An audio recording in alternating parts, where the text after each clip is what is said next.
देश आजादी की 78वीं वर्षगांठ मनाने जा रहा है। देश भर में जश्न की तैयारी है, लेकिन सियासत इस पर भारी है। देशभक्ति की अलख जगाने भाजपा ने तिरंगा यात्रा निकाली, कांग्रेस संविधान बचाओ यात्रा निकाल रही। इसी के साथ भाजपा ने विभाजन विभीषिका दिवस मनाकर कांग्रेस को देश के बंटवारे, लाखों लोगों की हत्या और बदहाली के लिए जिम्मेदार ठहराया।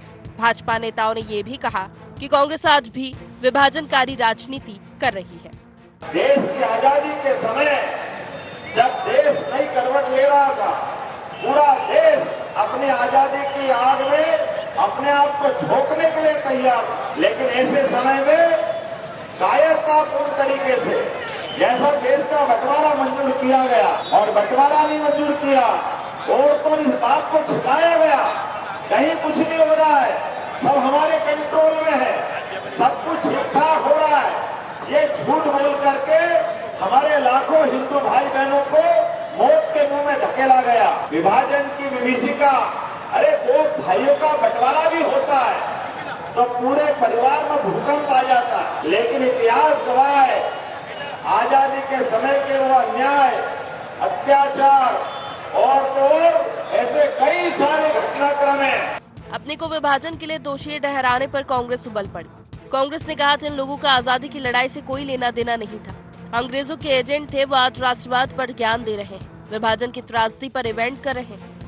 आप बताइए, ये आजाद भारत में पैदा हुए और इनकी पार्टी के पूर्वज अंग्रेजों से मिले हुए थे, विरोध कर रहे थे राष्ट्रीय आंदोलन का। जिस काल, समय और परिस्थितियों का इनको ज्ञान नहीं है, जिसके ये साक्षी नहीं रहे हैं, उसको एक इवेंट के रूप में मना रहे हैं। इससे ज्यादा दुर्भाग्य और मूर्खतापूर्ण क्या हो सकता है। ना तो वो समय इन्होंने देखा है, न उस समय के इतिहास को ये जानते हैं, न इन्होंने इतिहास को ठीक से पढ़ा है। जो पाठशाला इनको पढ़ा दी गई है, तोता जैसा वो रट रहे हैं। देश 77 सालों से आजादी की वर्षगांठ मनाता आ रहा है, लेकिन आजादी और देश के विभाजन पर इतनी सियासत पहली बार दिखी। इसकी वजह शायद ये है कि कांग्रेस आजादी और संविधान दोनों को अपनी देन बताकर दोनों पर खतरा बता रही है। इसको लेकर मोदी सरकार उसके निशाने पर है। पलटवार में भाजपा विभाजन विभीषिका दिवस के बहाने ये बताने की कोशिश में है कि कांग्रेस ने अपनी तुष्टीकरण और विभाजन की नीति से देश का कितना नुकसान किया। देखना यह है कि आम आदमी के जहन पर इसका कितना असर पड़ता है। Bureau report, IND 24।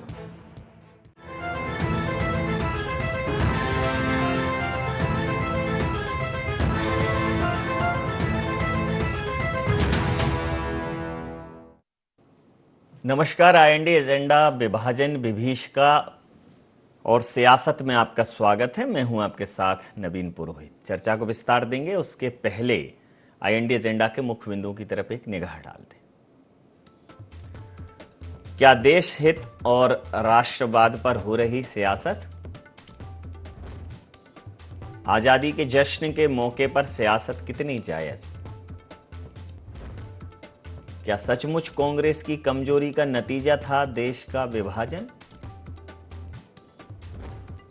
क्या कांग्रेस के आजादी पर खतरे के आरोप का जवाब है विभाजन विभीषिका दिवस? नमस्कार, इन्हीं सवालों के साथ चर्चा में आप सबका पुनः स्वागत है। देश आजादी की 78वीं वर्षगांठ मना रहा है और यह आजादी का अमृत काल भी है।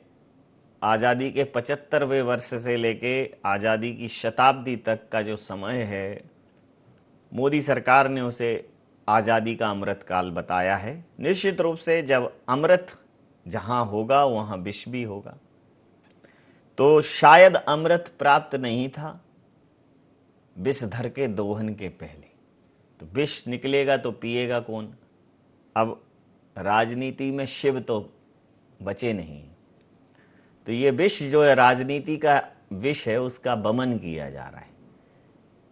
तमाम आरोप एक दूसरे पर हैं। अब जब देश को अमृत काल में खतरे में बताया जाएगा, देश का संविधान खतरे में बताया जाएगा, आजादी खतरे में बताई जाएगी, तो निश्चित रूप से प्रतिक्रिया में ऐसा ही कुछ अपेक्षित था। देश का विभाजन निश्चित रूप से एक विभीषिका में हुआ। देश को आजादी मिली, लेकिन जो आजादी के लिए जिस प्रकार से जो लाहौर का शहीद चौक दिल्ली का लाल किला, ये दोनों अलग अलग हो गए। लेकिन जब आज़ादी थी तब तो एक स्वर में थे। और आज़ादी सिर्फ इस पर बंटवारे के आधार पर मिली। कत्लेआम हुआ, निश्चित रूप से वो दुखद था। जिस कीमत पर हमें आज़ादी मिली, अंग्रेज़ों से लड़ना तो लाजिम था, लेकिन हमें अपनों से लड़ना पड़ा। और वो खाई ऐसी हो गई कि आज भी हिंदू मुस्लिम की सियासत जो है वो कम होने का नाम नहीं ले रही। अन्यथा चाहे राजगुरु की बात हो, सुखदेव की हो, भगत की हो, अशफाक उल्लाह खां की हो, सब तो लड़े आज़ादी के लिए। महात्मा गांधी जी की हो, नेहरू जी की हो, सरदार वल्लभ भाई पटेल की हो, अनगिनत लोग। कांग्रेस ने इतिहास में उन्हें स्थान दिया, लेकिन भारतीय जनता पार्टी ने यह आरोप लगाया कि कई ऐसे लोग जिनको स्थान में, इतिहास में बहुत उचित स्थान मिलना चाहिए था, कांग्रेस ने उन तथ्यों की अनदेखी की, इतिहास के साथ छेड़छाड़ की, गलत इतिहास लिखा गया। अब आज़ादी की पूर्व संध्या पर देश विभीषिका दिवस मना रहा है, तो इसी मुद्दे पर करेंगे चर्चा। हमारे साथ संतोष सिंह गौतम जी, मुख्य प्रवक्ता मध्य प्रदेश कांग्रेस, हमारे साथ हैं। डॉक्टर वाणी अहलुवालिया जी, मीडिया वार्ताकार मध्य प्रदेश भारतीय जनता पार्टी के, हमारे साथ हैं। सुरेश शर्मा जी, वरिष्ठ पत्रकार, हमारे साथ हैं। आप समस्त महानुभावों का बहुत बहुत स्वागत है।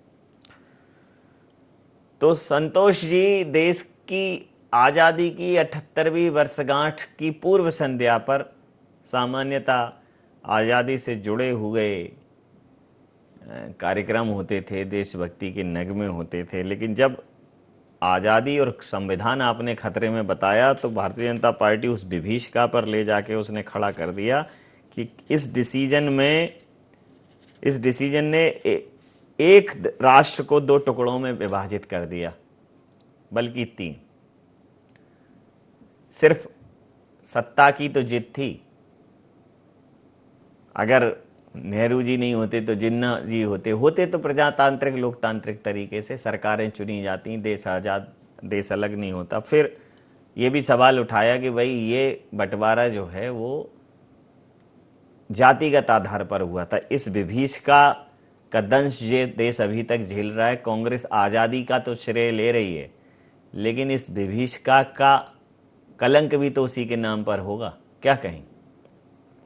देखिए नवीन जी, बात यह है कि भारतीय जनता पार्टी के सामने मजबूरी है कि आजादी के जश्न को वो इस तरह की बातें लाकर फीका करे, क्योंकि आजादी के जो आंदोलन चल रहा था पूरी दुनिया जानती कि उसमें भारतीय जनता पार्टी की जो पूर्ववर्ती विचारधारा थी, जो उसकी विचारधारा है, मूल विचारधारा आरएसएस की, उसमें कोई उसका योगदान नहीं था। और इसको बार बार रिपीट करने की कोई आवश्यकता नहीं है कि जब भारत छोड़ो आंदोलन चल रहा था तो श्यामा प्रसाद मुखर्जी और गोलवलकर जैसे लोग अंग्रेजों के पिट्ठू बनकर भारतीय नागरिकों से अपील कर रहे थे कि वो अंग्रेजों की सेना में भर्ती हो क्रांतिकारियों के विरुद्ध। तो भारतीय जनता पार्टी का ये जो काला अतीत है, जो उससे पीछा छुड़ाने के लिए ये सब ऐसे उटपटांग काम करते रहते हैं, इवेंट्स करते रहते हैं। और पूरा देश जानता है कि जो भारत का विभाजन हुआ, वो जो द्विराष्ट्र सिद्धांत था, वो सबसे पहले लाने वाले थे सावरकर और जिन्ना, जो कि द्विराष्ट्र जो सिद्धांत था उसके प्रवर्तक थे। और इस बात को कोई झुठला नहीं सकता कि सबसे ज्यादा जो द्विराष्ट्र सिद्धांत की जो विरोधी थी वो कांग्रेस थी। कांग्रेस नहीं चाहती थी कि विभाजन हो, लेकिन सावरकर और जिन्ना जैसे लोग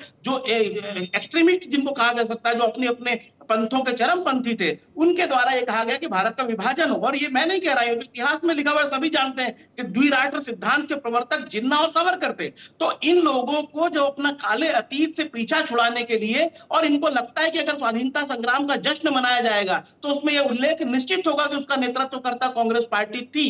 तो कांग्रेस पार्टी पर तरह तरह के आरोप लगाकर और विभाजन की जिम्मेदार ठहराकर, विभाजन हुआ ये तो बिल्कुल त्रासदीपूर्ण घटना थी, कौन इससे इनकार कर सकता है। लेकिन कांग्रेस पार्टी ने उस पूरे मामले में जिस तरीके से सहिष्णुता पूर्वक इस देश को आगे बढ़ाने के लिए, उस विभीषिका से निकलकर देश को आगे बढ़ाने के लिए जिस प्रकार नेहरू और पटेल ने काम किए, वो किसी से छिपा नहीं हुआ है। और वहां आरएसएस क्या कर रही थी, यह भी किसी से छिपा हुआ नहीं है कि जब राष्ट्रपिता महात्मा गांधी अपने जान की बाजी लगाकर वहां दंगों को रोकने का प्रयास कर रहे थे, तो आरएसएस के लोगों ने उनके भाषणों के विश्वमन से जिस प्रकार से गांधी जी के अमूल्य जान की कुर्बानी 30 जनवरी 1948 को हुई, तो ये सरदार पटेल ने कहा है कि आपके अगर भाषण नहीं होते, जहरीले भाषण, तो गांधी जी की अमूल्य जान की कुर्बानियां नहीं होती। उसके बाद सरदार पटेल ने आगे लिखा है, गोलवलकर को लिखे अपने पत्र में, कि क्या जरूरत थी कि गांधी जी की हत्या के बाद आपके लोग मिठाइयां बांट रहे थे, आरएसएस के लोग, तिरंगे का असम्मान करने वाले, संविधान की प्रतियां जलाने वाले लोग,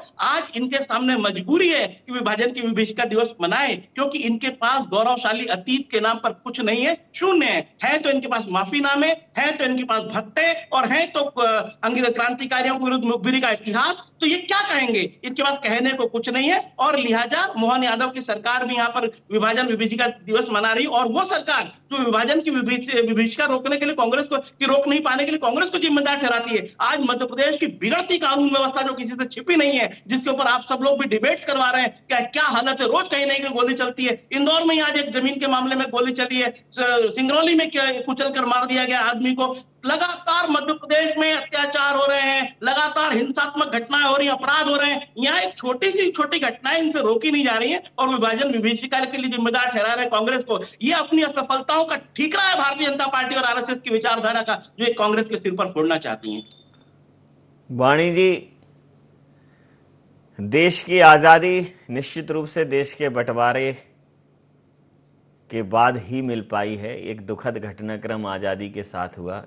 आज़ादी की सुबह जितनी सुखद थी, आज़ादी की पूर्व संध्या उतनी ही दुखद थी। वो स्याह रात, हज़ारों कत्लेआम हुए, और उसमें कोई ऐसा नहीं है कि सिर्फ हिंदू, जहाँ जो जिस प्रकार के घटनाक्रम हुए, जहाँ जिसकी जनसंख्या ज़्यादा थी, हालात बहुत ही खराब थे। और चूंकि देश भूल चुका था उस घटनाक्रम को, धीरे धीरे बढ़ रहा था आगे। देश अमृत काल में आया तो आपके ऊपर आरोप लगे कि आप देश की संवैधानिक संस्थाओं के साथ खिलवाड़ कर रहे हैं। इस पूरे चुनाव में तो ये था कि आप संविधान खत्म कर देंगे, लोकतंत्र खत्म कर देंगे। जहां आप आज़ादी के अमृत काल की बात कर रहे हैं, वहां आपके ऊपर ये आरोप था कि आप आज़ादी खत्म कर देंगे। तो विभाजन विभीषिका क्या कांग्रेस के उस सुर को बेसुरा करने का प्रयास है? मैं नवीन जी सबसे पहले आपके दर्शकों को कल के महापर्व की बधाइयां दूंगी। इस महापर्व को राष्ट्र हित और राष्ट्र के समर्पण के लिए हम मनाएं। और इसके बाद मेरे साथ इस पैनलिस्ट डिस्कशन में सुरेश जी आपको प्रणाम करती हूँ, संतोष जी, नवीन जी आपको भी नमस्कार जी। बहुत शुक्रिया जी। बिल्कुल, बहुत दिलचस्प है कांग्रेस के वक्तव्य। हर काली रात के बाद सवेरा होता है। कल एक बार फिर 15 अगस्त आएगा, परंतु देश आगे बढ़ते हुए ही जाएगा। और मैं आपको ये भी ध्यान दिला दूं कि ये आप बोल रहे हैं अमृत काल है, बिल्कुल है, अमृत काल है, इसलिए सच सामने आ रहा है। अमृत काल है इसलिए कांग्रेस का असली चेहरा भी सामने आएगा ही। सत्ता की लालच, तुष्टिकरण की राजनीति की इनकी सच्चाई तब थी, आज भी है। सत्ता की लालच तब थी, आज भी है। कलंकित कांग्रेस तब भी झूठ बोलती थी, आज भी झूठ के तिनके का सहारा लेकर ये अपने आप को, मैं बोलूंगी कि ये फ्लोट करना चाहते हैं, अपने आप को जीवित रखना चाहते हैं। इनकी दशा कैसी है हम और आप समझ रहे हैं, जान रहे हैं। क्या प्रॉब्लम है अगर हमारे देश के युवा जाने कि मेरे परदादा ने कितनी समस्या देखी, आपके पूर्वजों ने क्या दिन देखे थे जब यहां देश का बंटवारा धर्म के आधार पर हो रहा था। आप जानते नहीं है कितनी बहू, बेटियां, माताओं को क्या प्रताड़ना का सामना करना पड़ा था। पिता, भाई अपनी बहन या बेटी को कुएं में फेंक देते थे ताकि उनकी जिंदगी महफूज हो, उनकी प्रताड़ना ना हो, उनके साथ दुष्कर्म ना हो। किस तरीके से लाखों की तादाद में लोग इधर से उधर रातों रात जाने में मजबूर हुए। उनके अच्छे खासे घर, जायदाद, जमीन, गृहस्थी तहस नहस हो गई। बहुत सारे भाई हमारे जो पाकिस्तान से यहाँ आए थे, उनके जीवन तो नष्ट हो चुके थे। शून्य से शुरू किया था उन्होंने, और किसकी महत्वाकांक्षा के लिए? कौन था उसका कसूरवार? आज के जी फॉर गांधी के ही पूर्वजों ने। इनकी खुद की एक सत्ता की लालच थी, इसीलिए देश का बंटवारा ही नहीं हुआ। इतनी बड़ी संख्या में लोगों ने इतनी भारी कीमत चुकाई है।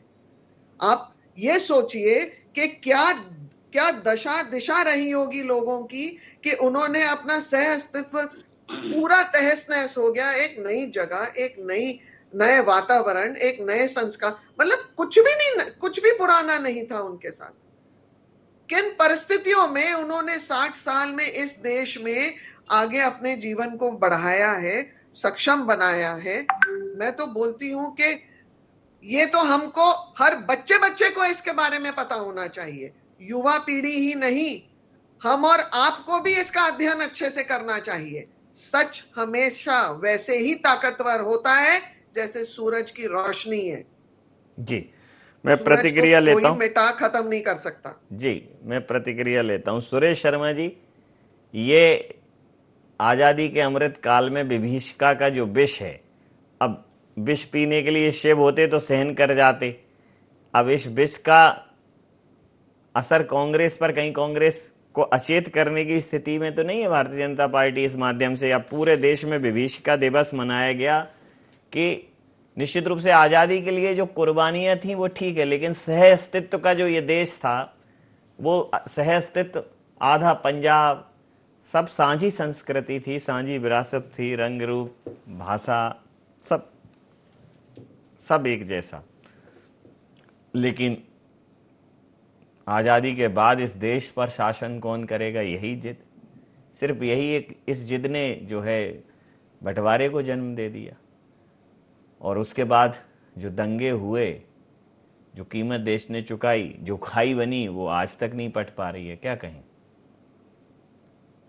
देखिए, मैं अभी थोड़ी सी देर पहले पढ़ रहा था, 10 लाख लोग मारे गए थे इस सारे बंटवारे में, और 1.46 करोड़ लोग जो है वो शरणार्थी के रूप में हिंदू और मुसलमान बने थे।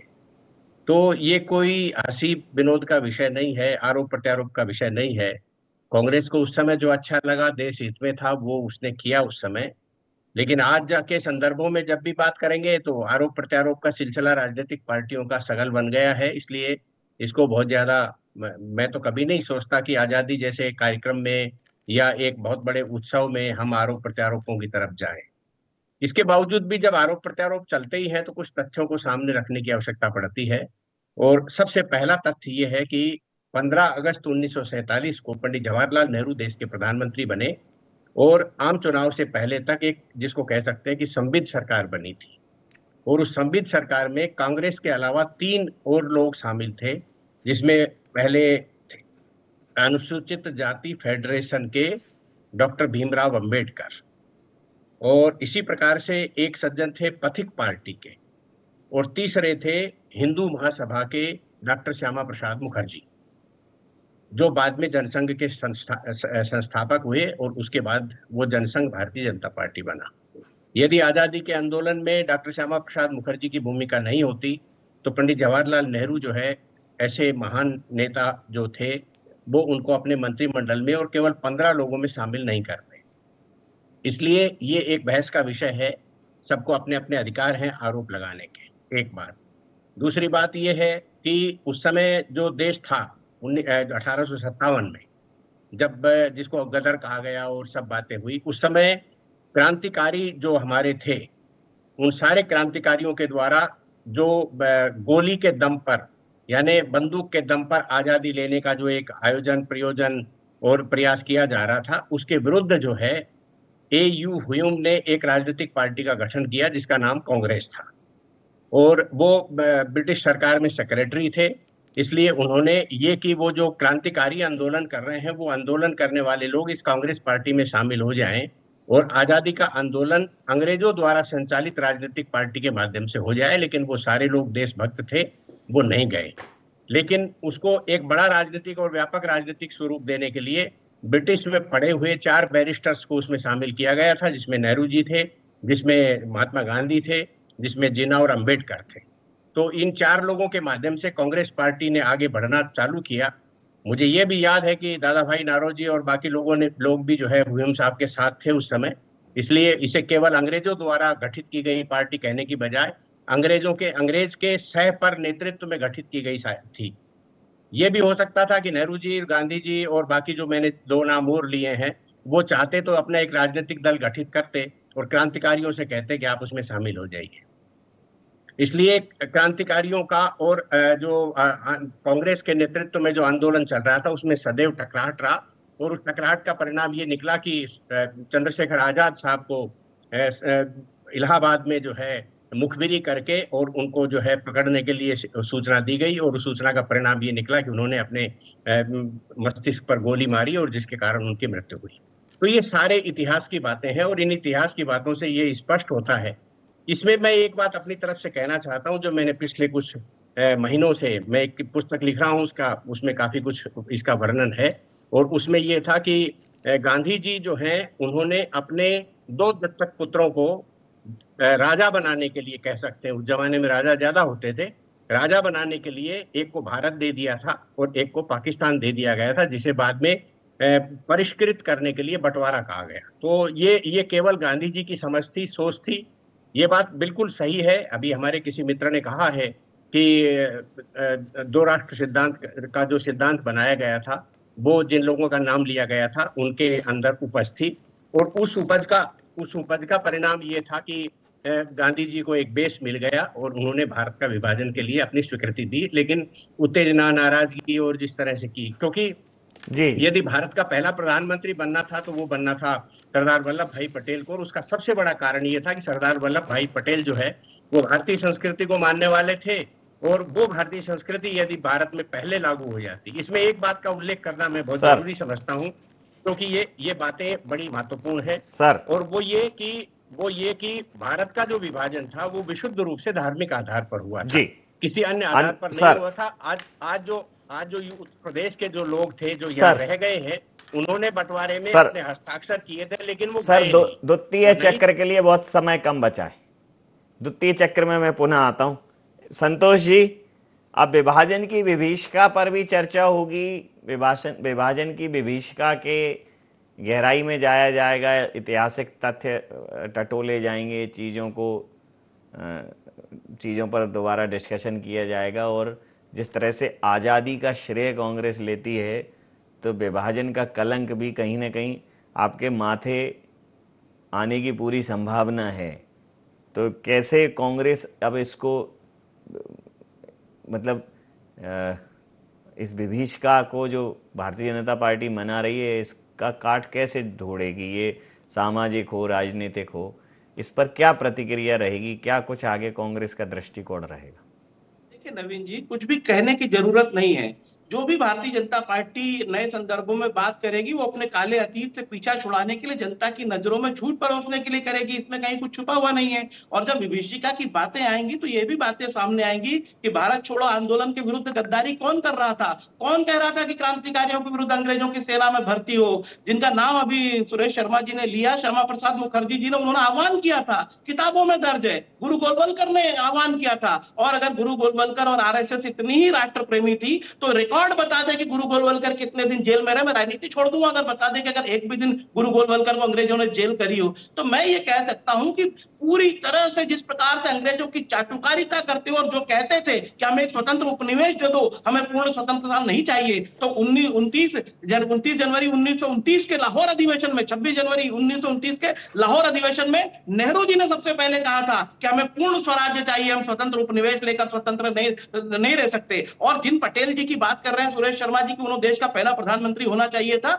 उन्होंने, पटेल ने कहा था कि नेहरू के हाथों देश सुरक्षित है, नेहरू मेरे नेता है। और उसके बाद जिस विचारधारा की तरफ वो पैरवी कर रहे हैं पटेल की, उन गोलवलकर को पटेल साहब ने पत्र लिखा था और लिखा था कि आपके ऊपर हम बैन तभी हटाएंगे, आपके ऊपर बैन तभी हटाएंगे जब आप आगे से किसी राजनीतिक गतिविधि में लिप्त नहीं रहोगे, आपकी तरफ से भाषण नहीं दिए जाएंगे। ये सब बातें बताना भूल जाते हैं कि पटेल ने गोलवलकर को क्या लिखा था। वाणी जी, संतोष जी का कहना है कि इतिहास कुरेदेंगे तो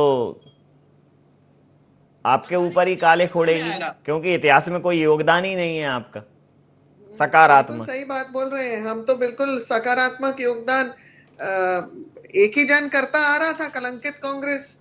देखिए, सच हमेशा कड़वा होता है। विष को मैंने चखा नहीं है, यद्यपि मुझे लगता है कि वो बिल्कुल कड़वा ही होगा, इसलिए कांग्रेस को इतना चीटा लग रहा है। और इतना मैं बता दूं कि ये काफी अच्छे से रट के आते हैं गलत नैरेटिव्स गढ़ने के लिए। देश की जनता, युवा पीढ़ी समझदार है और वो इतिहास जानना चाहती है, सच्चाई जानना चाहती है। सच्चाई उनके समक्ष है और वो उसका अध्ययन करेंगे। युवा पीढ़ी जागरूक होगी और उनके अंदर एक राष्ट्र के लिए प्रेम की भावना जागरूक होगी। दोबारा इस देश में ऐसी कोई चीज कभी ना हो। जी सर, अंतिम प्रतिक्रिया के साथ चर्चा समाप्त करूंगा जी।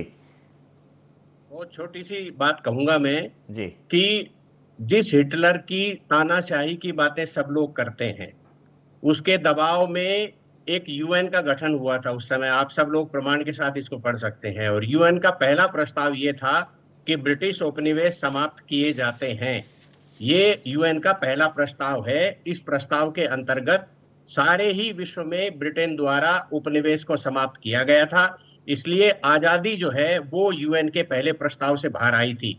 आप अपने सर पे कितना ही ओढ़ लीजिए, और मैं गांधी जी और नेहरू जी के योगदान को इनकार नहीं कर रहा हूं, लेकिन इसमें सारी भूमिका सुभाष चंद्र बोस की थी, जो हिटलर से मिले थे जाकर के। इस इतिहास को आप खंखोलिए जिसको दबाया गया, और उसी का प्रमाण है कि आज जो है इंडिया गेट पर नेताजी सुभाष चंद्र बोस की प्रतिमा लगाई गई है।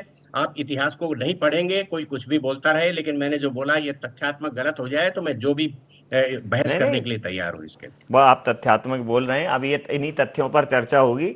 समय सीमा के चलते आज़ादी की 78वीं वर्षगांठ की पूर्व संध्या पर आप समस्त महानुभावों को मेरा बहुत बहुत प्रणाम, आपको बहुत बहुत शुभकामनाएं, बहुत बहुत धन्यवाद, आभार।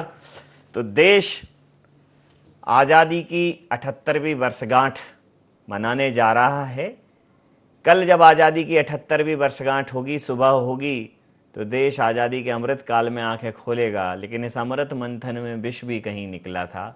हालांकि वो विष बहुत समय तक काल के गाल में समाया रहा, लेकिन अब वो विष बमन हो रहा है। आज़ादी के अमृत काल में, आज़ादी की अमृत बेला में एक विष भरी विभीषिका भी थी। इस देश का विभाजन हुआ था और उस देश के विभाजन में करोड़ों लोग बेघर हुए, लाखों लोगों ने अपनी जान गंवाई और कहीं ना कहीं सह अस्तित्व की विरासत जमींदोज हो गई। तो इसके लिए कौन दोषी है, कौन जिम्मेदार है, इस पर बात भी होगी। निश्चित रूप से कांग्रेस आज़ादी की लड़ाई का श्रेय लेती आई है, लेकिन विभाजन की विभीषिका का क्या कलंक भी कांग्रेस अपने माथे लेगी? भारतीय जनता पार्टी ने राजनीति के इस अखाड़े में एक ऐसा दाव चला है जिससे बड़े सवाल जवाब आगे सामने आएंगे। तो कुछ भी हो, लेकिन हमें लगता है कि आज़ादी के अमृत काल में अब ये विष जो है वो जितना सहजता से धारण हो जाए, ये जो गरल है ये सहजता से संधारित हो जाए, उतना ही बेहतर है। क्योंकि आरोप प्रत्यारोप के दौर में क्या कुछ सामने आए, वर्तमान राजनीति के दौर में कहा कुछ नहीं जा सकता। इंडिया एजेंडा में नहीं, आप बने रहिए IND24 के साथ और देखते रहिए IND24। नमस्कार।